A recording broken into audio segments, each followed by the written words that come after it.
Many, many years ago, I was still single back then. I went through what they call burnout. Have you ever been there? Sobrang exhaustion, sobrang pagod, mentally tired, spiritually exhausted, emotionally drained, and I cannot seem to find any reason to go on. Ayan. At dahil sa aking kapaguran, sobrang dami ng trabaho, sa damakmak na mga deadlines, meeting here, meeting there. It's a big organization. It's a huge ministry. Yung trabaho ko pong yun, I reached a toll in my physical life. I got what they call a tuberculosis. My lungs were sick. So 6 months treatment ho. Until my tuberculosis became worse. It led to what they call spontaneous pneumothorax. Sa madaling salita, nilagyan ho ng tubo ang aking baga dahil hindi na kayang huminga. Grabe ho. Sa ospital, I was really depressed. I was discouraged. I was down. And I thought about resigning. I thought about quitting. And I thought about, Lord, parang hindi ko na kaya. And my boss gave me a long break. Mike, magpahinga ka lang. Think about it. And that leave caused me to rethink about my life, revisit the value of rest, understand the purpose of my life, and allowed me to recharge my soul. Minsan po sa buhay natin, kailangan natin ng mga ganong moments of pause. Na kapag tayo ay parang pagod na, at parang hindi mo na kaya magpatuloy, at parang gusto mo nang sumuko. What they call emotional burnout, or spiritual exhaustion, or mentally drained, or relationally exhausted ka na, parang hiwalay na lang kung hiwalay. Wag na lang. Quit na lang ako. So today we'll talk about that. We are going through a series entitled Breakthrough. Breakthrough is an invitation for us to understand that when we are down, when we are hopeless, when we are about to give up, God breaks through for us. God sends grace to lift us up. Kaya ho ang ating paksa sa umagang ito ay pinamagatang, God can lift you up when you are down. Ay, ang ganda ano? We'll be trying to reflect on the story of the prophet Elijah sa kanyang paglalakbay.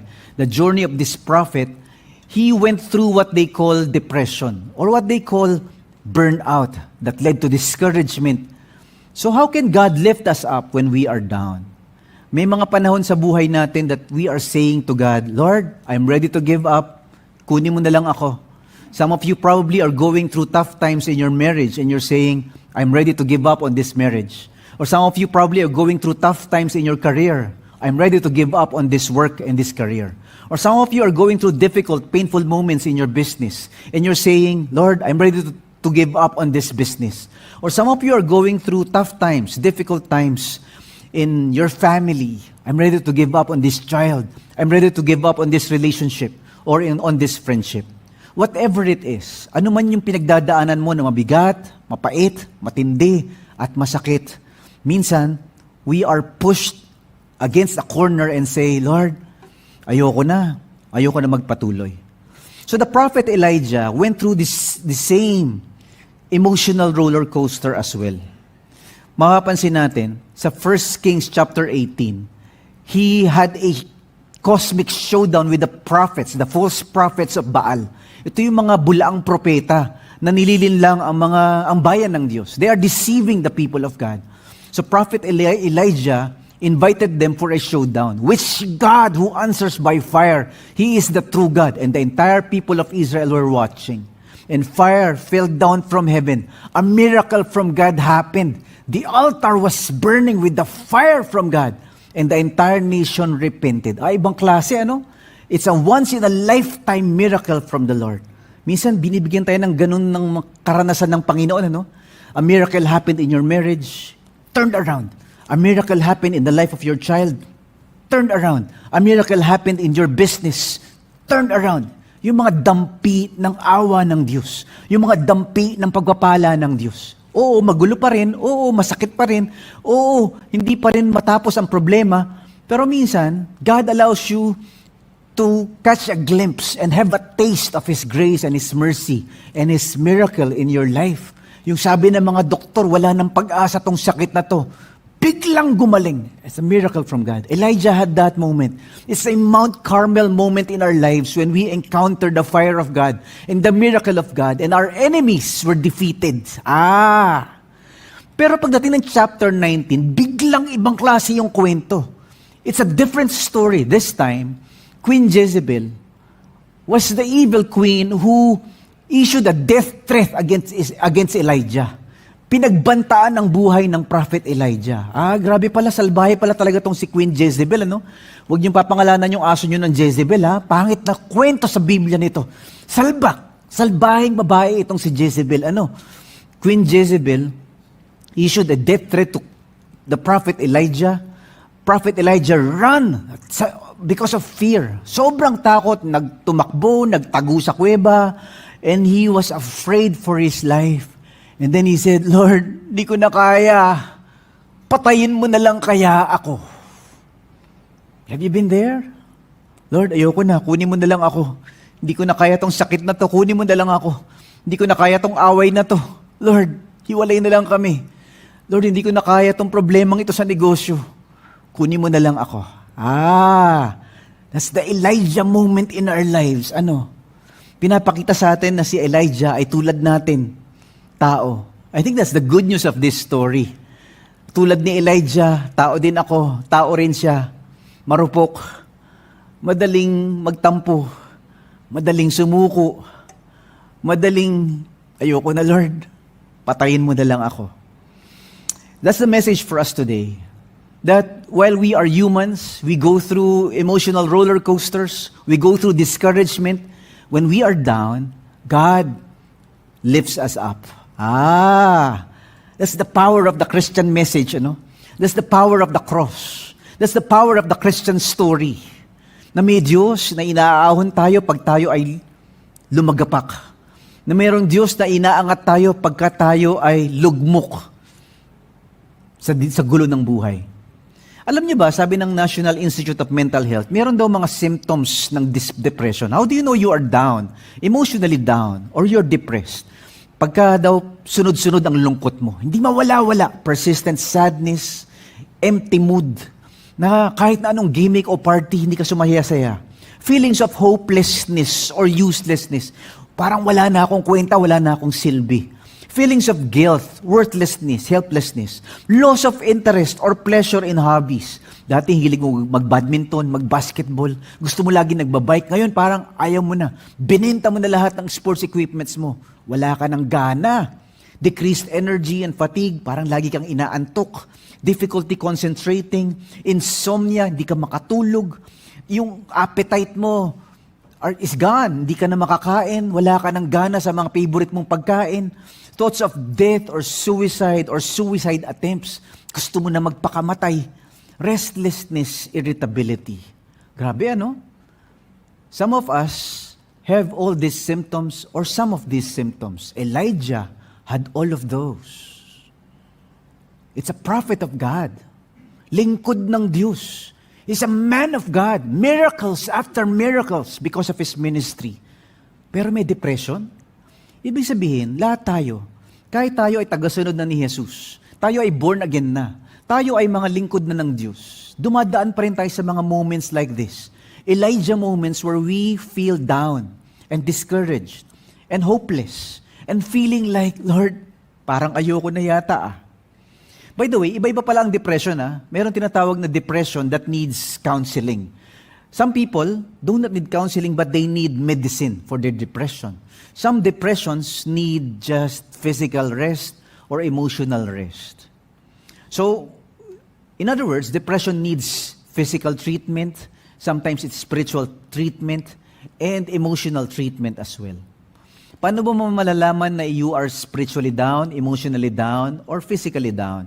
Well, you will usually feel down when, number one, you went after a stressful work. Kapag pagod na pagod sa opisina, ang daming deadlines, ang daming gulo. Or after a relational conflict, pagkatapos nyo mag-away mag-asawa, pagkatapos nyo mag-away ng anak mo, pagkatapos nyo mag-away ng barkada mo, pagkatapos nyo mag-away ng boss mo, parang nakaka-down talaga. Or after a physical exhaustion, you went through a lot physically. Or after a major victory, just like Elijah, After the Mount Carmel victory, he went down to a moment when he feels depressed and discouraged. Or after a huge disappointment. Lord, akala ko, pagpapalain mo na. Akala ko naman, Lord, maraming kakampi sa akin. Wala pala. Sa huge disappointment.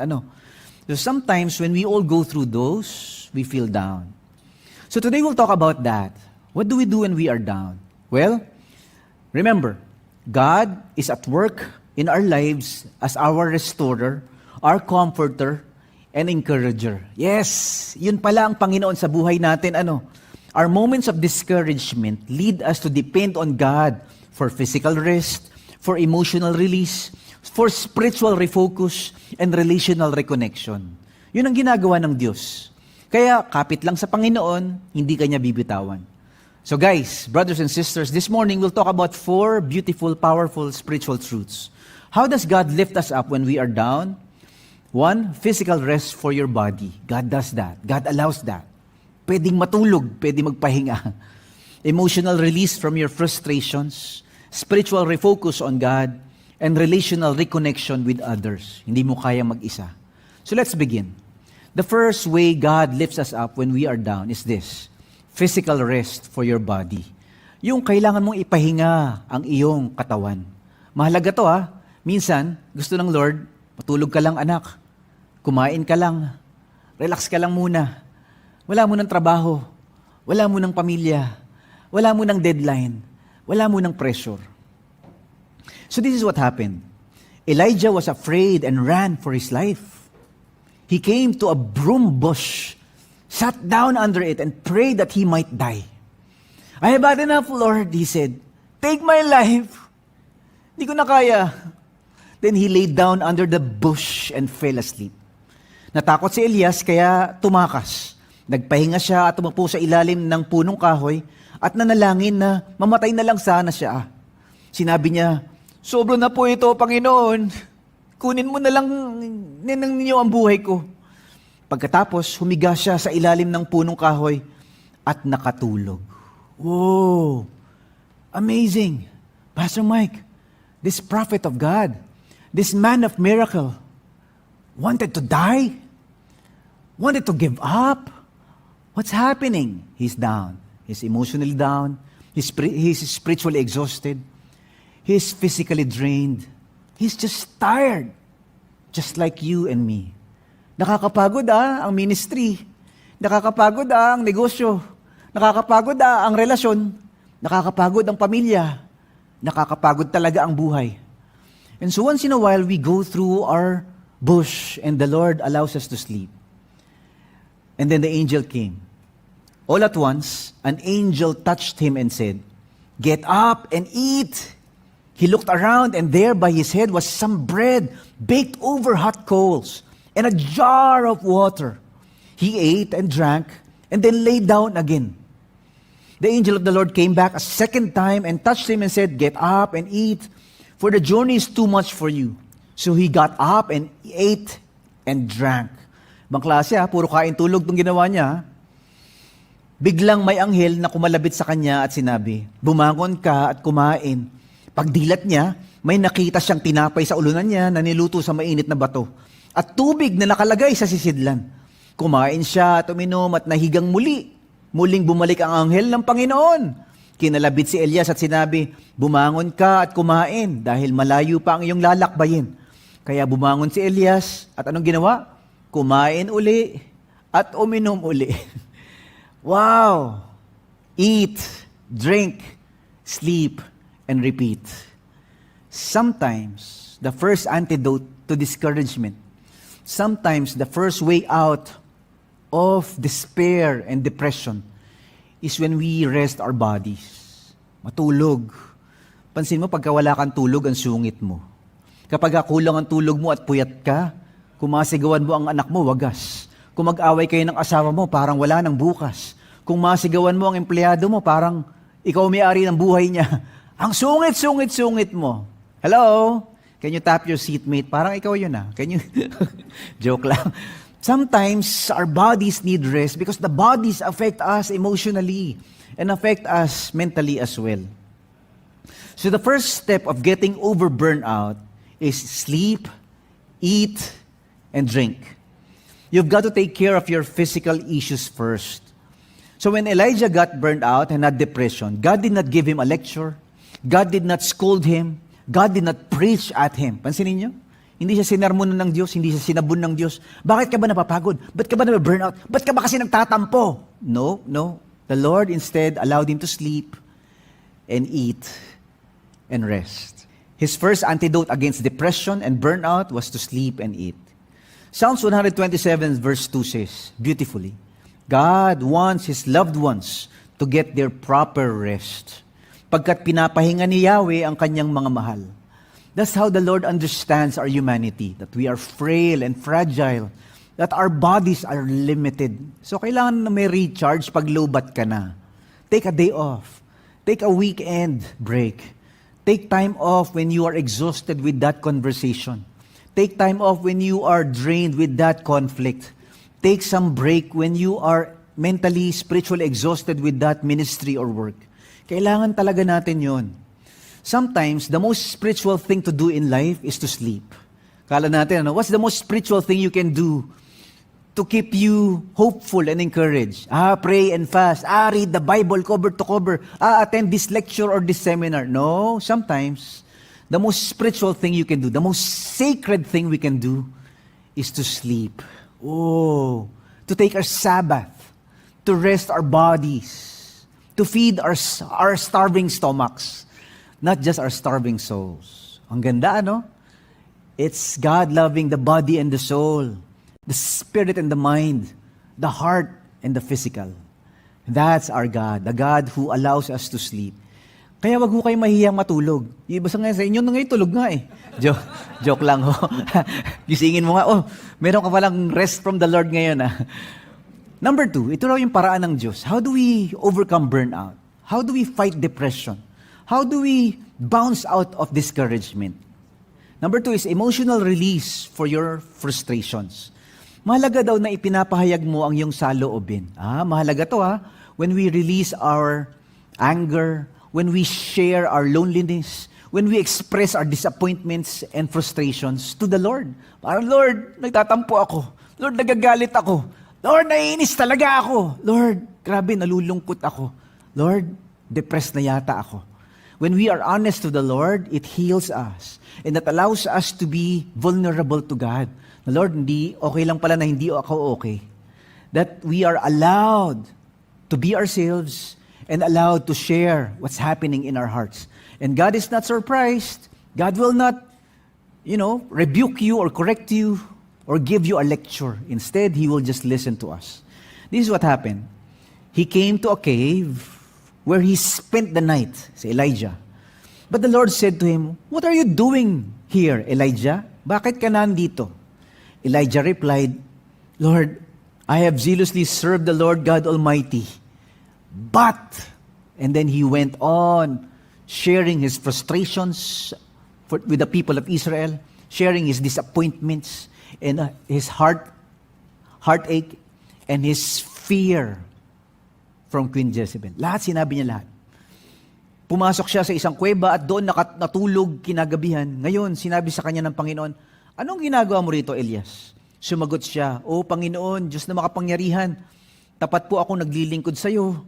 Pero," there are many peros in our lives. Lord, thank you sa blessing mo pero may reklamo ako. We have so many buts, mga however, nevertheless in our lives. Lord, I appreciate your love and your goodness and your faithfulness through the years. But I have one complaint. But I have several frustrations and disappointments. Pwede ba ako magsumbong sa iyo, Panginoon? In other words, God invites us to unload all our burdens and all our questions and all our doubts and all our disappointments to Him. In other words, for God, it is okay not to be okay. Alam naman ng Panginoon ang puso natin. Hindi naman natin kaya itago talaga In fact, in the entire books of the Bible is like a library of books. One book was dedicated to just that, being honest to God. And it's the book of Lamentations, ang aklat ng mga panaghoy. Grabe, An entire book dedicated to humanity's outpouring of hurts and brokenheartedness and disappointments and questions to God. Ang sarap na ang Diyos ay Diyos na nakikinig sa ating mga panaghoy. Ang Diyos ay Diyos na nauunawaan ang ating mga pinagdadaanan. The God who understands our pain and listens to our cries and hears all the injustice we go through. That's the God of the Bible. Hindi ka niya i-dismiss na, hindi ka dapat nagtatampo, Christian ka na eh. Hindi ka dapat nadi-depress, born again ka na eh. Hindi ka na dapat nadi-discourage, tagasunod ka na ni Jesus eh. Dapat laging victory. No. God allows us to be human, to be vulnerable, to be honest, to be open about what we're going through. This is so anti-Filipino, Tayo mga Pilipino, we are so afraid to open up our emotions or to be honest about how we feel. Kapag tinanong ka, pare, na-offend ka ba sa joke ko? Hindi! Pero gusto mong lagyan ng thumbtacks yung upuan niya. Gusto mong butasin yung gulong ng kotse niya. Gusto mong duraan yung sopas bago mo iserve sa kanya. Parang passive-aggressive tayo, Parang we show a good face, we show a happy face. Okay lang, wow, praise the Lord, thank you, God bless you. Pero meron tayong mga hinanakit at tampo na nakatago. But Elijah was able to say, God, I was serving you faithfully, but I'm broken-hearted, Lord. But I'm disappointed, God. I'm depressed and discouraged, Lord. I want to die. Oh, have you ever prayed like that? Kunin mo na lang ako, Lord. Ayoko na. Many years ago, I was working within an organization and I have a very, very bad boss. Salbahe yung boss ko. He bullies us. He embarrasses us in front of others. He will treat us unfairly. Ang daya. Mayabang. Salbahe. Have you ever had a boss like that? A team leader like that? Ang sakit-sakit magsalita. Ang gulong kausap. Ang sama ng leadership. What do you do when you have that? Well, all I can do was cry and pray. Yun lang na ginawa ko. But my prayers were different. My prayers were, Lord, magkasakit sana yung boss ko. Nag-pray na ba kayo ng ganun? Hirap Lord, sana matanggal yung boss ko. Lord, sana, Lord, pakibatukan mo naman. Di ba? Yun na lang. Lord, iganti mo na lang ako. The Bible says, do not take revenge. Vengeance is God's. Ibang klase, So my prayers were like that. Lord, baguhin mo naman siya. Ayusin mo naman siya. Paluway mo naman, Lord. Lord, sana matanggal. Oh. Pinapatulan ba ng Diyos yung mga prayer na yon? Maybe. But God allows prayers like that. He understands those prayers. He may not act on it. He may not respond to those. But He just wants us to be honest. Yung totoong prayer, hindi yung cute na, praise God, okay lang Lord. Lord, i-bless mo nga yung boss ko kahit galit ako. Di ba? Sometimes, gusto ng Panginoon, pwede ka naman maging totoo, Mike. Yung maging totoo ka lang. After a while, my prayers change. It's beautiful, When God allows us to be honest, after a while, the prayers changes. My prayer this time was no longer, Lord, change him. The prayer now is, Lord, change me. Ano ba tinuturo mo sa akin, Lord? Help me to be patient and kind, forgiving, even when it hurts. Boom! The prayer is now more beautiful. I'm still hurting. I'm still disappointed. I'm still depressed. But the prayers are elevated to something more godlier, no longer selfish. After a while, my boss was reassigned to another team. Boo-hoo-hoo! Thank you, Lord! Salamat, Panginoon! But my prayers were no longer him living. My prayer is now, Lord, make me the right person, no matter what I go through. And I replaced him as boss. Ako na ngayon ang boss ng aming organization. Ako na ngayon ang aapi. Hindi, joke lang. After a while, I met him in a conference. Ito na, the test of the heart. I saw my former employer, my former team leader in a conference. Babatiin ko ba? Kakamayan ko ba? Hahagisan ko ba ng granada? Lord, ano ba? So I approached him. Hindi plastic, I shook his hands, asked him about his wife. He asked me about my ex. And we had a great conversation. Sabi ko, Lord, napatawad ko na. Malaya na ako. This is what's happening when we are honest to God. We bring all our garbage and our burdens, all our darkness and our sin, and all our temptations and all our frustrations to the Lord. He purifies it in the light. He changes our hearts if we are humble and honest. Lord, salbahe ako, Lord. Naiinis ako, Lord. Gusto kong gumanti. Pero Panginoon, sa'yo ko to iiyak. Lamentations. That's what happened to Elijah. You notice?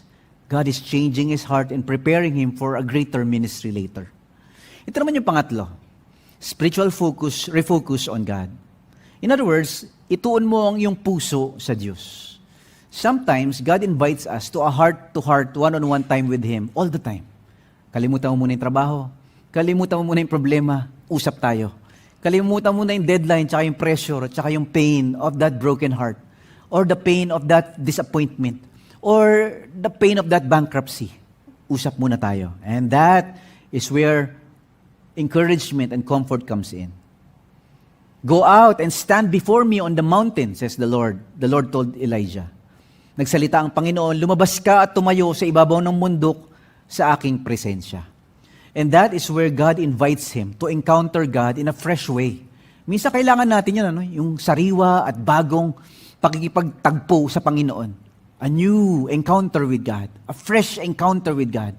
A powerful revival in our hearts. Back to our first fire and first love. What happened was, God sent Elijah a hurricane wind. Whoosh, whoosh, whoosh. And Elijah was amazed. Lord, what's happening? What's this? And then after the hurricane wind was an earthquake. Oh, Lord, lumilindol. Lord! And then after the earthquake was a firestorm. Yung umuulan, bumabagyo, pero hindi tubig. Apoy! Init. Lord, what's this? We don't have firestorm here in Asia, but there are firestorms in the Middle East where there's desert. And there's literally hot flames coming from the storm. Ibang klase, ha? And after those magnificent, amazing display of awesome power, comes a still small voice. It's like God was telling Elijah, I hear you. I am here. I love you. I will never give up on you. Oh, and that's what Elijah needed the most. God was telling him, I am in charge. You are not God, I am God. I am in control of your life. I am in control of your ministry. I am in charge of your enemies. I am in charge of your finances or your health. I'm in charge of your life. You are not.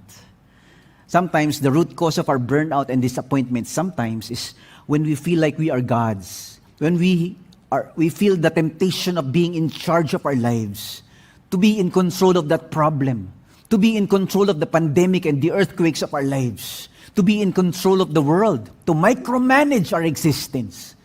And once in a while, God brings us to turmoil and troubles and disputes and conflicts and crises to make us realize we are not God. Hindi pala ako ang Diyos. Hindi ko control lahat. Makokontrol mo yung mga taong gusto kang saktan? Makokontrol mo yung mga taong gusto kang nakawan? Yung mga taong gusto kang sirain? Makokontrol mo ba ang pandemic? O bagyo?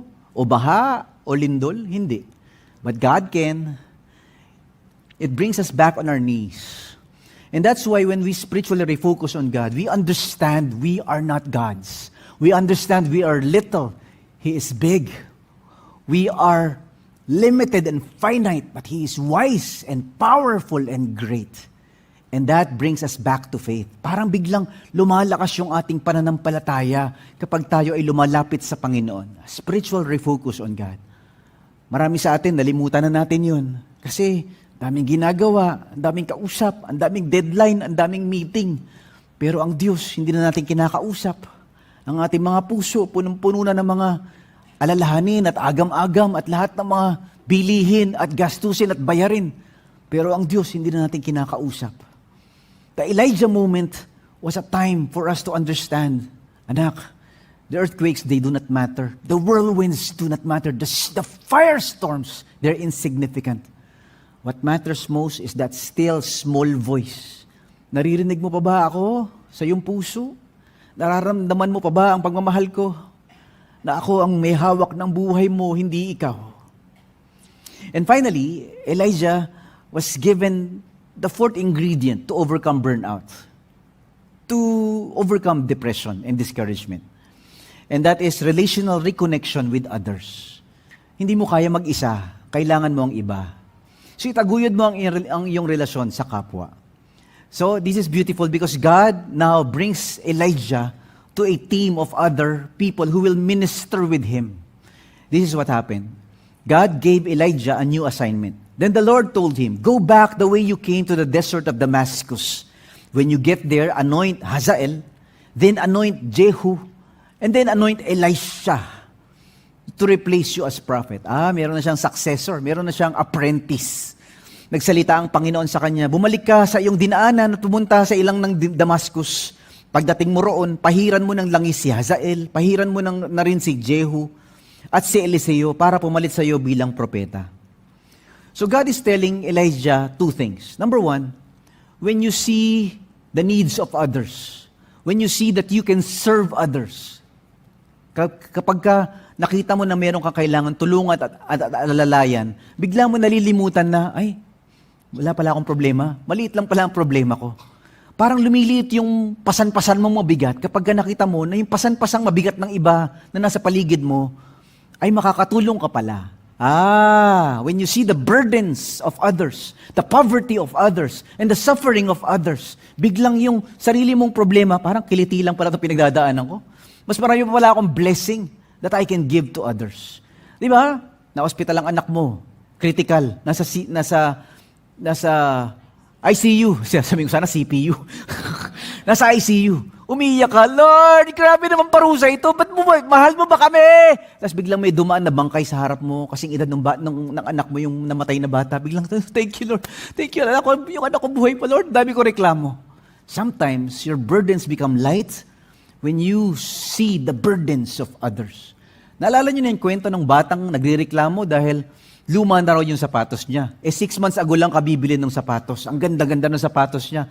Nagtatantrum sa loob ng kotse, sinisipa yung upuan ng tatay niya, hinihila yung buhok ng mami niya, at nagwawala, nagkakalat sa loob ng kotse, nagsisigaw, umiiyak.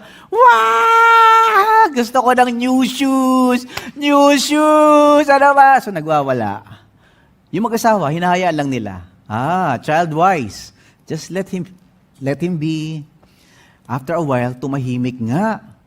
Sa stoplight, biglang tumahimik. And the couple they were fascinated. Oh, tumahimik. Effective. What happened? And so they saw their child looking at the window, looking at another child on the street. The child on the street had no legs. Walang paa yung batang nakita ng anak nila. And the child probably realized, here I am, complaining with my new shoes, asking my parents to replace my shoes with a brand new one. But there's another child who doesn't even have feet. And the child realized, sorry Lord, sorry Mom, sorry Dad, I'm such a spoiled brat. Ang dami ko palang blessing. Yung iba nga, walang paa. Ang saya-saya. Ako, dami kong sapatos. Puro ako reklamo. Hello? Sometimes, when we see others, when we see that we are not alone in our suffering, when others are going through more difficult times than us, it lifts us up. I can help. I can be a blessing instead of grumbling and complaining all the time. And one thing more, God surrounded him with a team. Because Elijah was doing ministry alone. He was serving and he was fighting bad and evil all by himself. This time, God is giving him a team. Kailangan natin yun sa buhay natin, a small group of friends who will pray for us, who will encourage us. Yung pwedeng iyakan, pwedeng sumbungan, pwede ka magmura pero mahal ka pa rin nila. Pwede ka magreklamo at magsabi ng sama ng loob at mga hinanakit, pero tanggap ka pa rin nila. Very rare yun, You need trusted friends like that. Yung hindi ka ilalaglag, hindi ka ichichismis. So, yes, you serve others, but you surround yourself with friends who will walk with you. I met a group of friends like that several years ago when I was struggling, when I was burnt out, when I was depressed and discouraged, when I was tempted with a lot of things. A group of friends came and we did nothing but confess our sins to one another, share our burdens to one another, talk about our hurts and our wounds. You see, I grew up with some abuses in my life. Like maybe some of you, you carry wounds and hurts in your life that affect how you relate and how you live your life. Ganun talaga, ano? We are all equally sinful, but we are not all equally wounded. Iba-iba tayo ng sugat. Some of us grew up in hurtful, painful families. Some of us grew up with abusive relationships and hateful people around us. And therefore, mas maraming kailangan ayusin ang Diyos sa ating buhay. And that happens only. Healing happens, freedom happens, when we are surrounded with people who will speak truth with love to us, who will confess their sins with us, and who will pray with us as we journey towards freedom and healing. Nabaklas ho lahat ng mga addictions ko. Natanggal ho lahat ng mga sugat ko. Naghilom lahat ng mga hinanakit ko. Because of a group of friends who will allow me to cry and confess and be vulnerable and be honest. Meron ka bang mga ganong kaibigan sa buhay mo ngayon? Or are you battling the demons on your own? Are you struggling with those temptations and addictions on your own? Surround yourself with a team of people who will pray for you, who will be accountable to you. Kailangan natin yon as we deal with our hang-ups, with our hurts, and as we deal with the healing in our lives. Grabe, no? This Elijah story is the story of all of us. The story of miracles and blessings and favor of God at Mount Carmel. But also it's a story of the caves in our lives. When we're afraid, when we're vulnerable and brokenhearted, when we're discouraged and disappointment, and we pray, Lord, I want to die. Kill me now. And then something else happens. It's not the end of our story. The best chapters are yet to come. Tandaan niyo to. God is at work in our lives as our restorer, comforter, and encourager. That's amazing, ano? Our moments of discouragement lead us to depend on God for physical rest, emotional release, spiritual refocus, relational reconnection. Kapit lang sa Panginoon, hindi Kanya bibitawan. Today we talked about 4 ways to overcome burnout. 4 ways that God offers us to lift us up when we are down, when we are discouraged and depressed like Elijah. Number 1, God offers us physical rest for our body. Pahinga, kumain, matulog. Emotional release for your frustrations. Magsabi, magpakatotoo. Magsumbong sa Diyos. Umiyak sa Panginoon. And then, spiritual refocus on God. Sometimes our spirits are dry and empty because we're so preoccupied with many things and we forgot God. And then finally, relational reconnection with others. You don't have to struggle on your own, to suffer in silence on your own. You need to surround yourself with teams of people who will pray for you, who will rebuke you and correct you in love, and who will encourage you when you are down. Praise God. Tayo po lahat ay tumayo, tayo manalangin. Let's pray. Father, we thank you for this wonderful day that you are able to speak to us in a special way. Whatever it is we're going through, O God, good or bad, joyful or painful, we know that your word has something store for us. Meron kang sinasabi sa amin, Panginoon. Meron kang tinuturo sa amin, Panginoon. Meron kang inaayos sa aming mga puso, Panginoon. Salamat po sa iyong paalala. Salamat po sa iyong pagpapalo. Salamat po sa iyong mga salita na nagtutuwid ng aming mga buhay, nag-aayos ng aming mga ugali, at nagpapabanal ng aming mga buhay. Lord, we give you our lives, we give you our hurts, we give you our burdens. Whoever it is, whatever it is, we give them to you, Lord. We cannot carry them because we are not gods. We cannot fix them because we are not powerful enough. We cannot understand them because we are not wise enough.